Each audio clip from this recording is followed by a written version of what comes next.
ভালোবেসে সংসার শুরু করেছিলেন দুজন। তাদের ঘর আলো করে জন্ম নেয় একটি সন্তান। কিন্তু বিয়ের মাত্র 1 বছরের মাথায় হঠাৎ করেই নিখোঁজ হয়ে যান স্বামী। এরপর কেটে যায় দীর্ঘ 5 বছর। স্ত্রী ভেবেছিলেন হয়তো আর কোনোদিন দেখা মিলবে না, কিন্তু হঠাৎই সামনে আসে সেই নিখোঁজ স্বামী।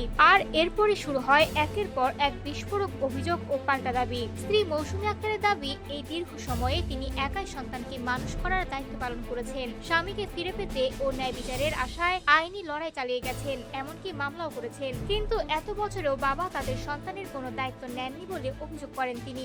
এখন সন্তানের জন্ম নিবন্ধনের প্রয়োজনীয় কাগজপত্র না থাকায় স্কুলে ভর্তি নিয়েও চরম ভোগান্তিতে পড়তে হচ্ছে বলে জানান। অন্যদিকে কাউসার আলমের বক্তব্য সম্পূর্ণ ভিন্ন। তার দাবি, দুই পরিবারের সম্মতিতেই অনেক আগেই তাদের তালাক হয়ে গিয়েছিল। পরে সন্তানের ভবিষ্যতের কথা ভেবে আবার একসঙ্গে থাকার চেষ্টা করা হলেও বনিবনা না হওয়ায় মৌসুমী নিজেই চলে যান। এছাড়া তার বিরুদ্ধে দায়ের করা মামলায় আদালত থেকে খালাস পেয়েছেন বলেও দাবি করেন তিনি। দুই পক্ষের বক্তব্যে স্পষ্ট বিরোধ দেখা গেছে। একদিকে স্ত্রীর অভিযোগ, অন্যদিকে স্বামীর পাল্টা দাবি। ফলে প্রকৃত সত্য কি সেটি এখন আইনি প্রক্রিয়ার মাধ্যমে নির্ধারিত হবে। আদালতের চূড়ান্ত সিদ্ধান্ত না আসা পর্যন্ত কোনো পক্ষের দাবিকে নিশ্চিতভাবে সত্য বলা সম্ভব নয়।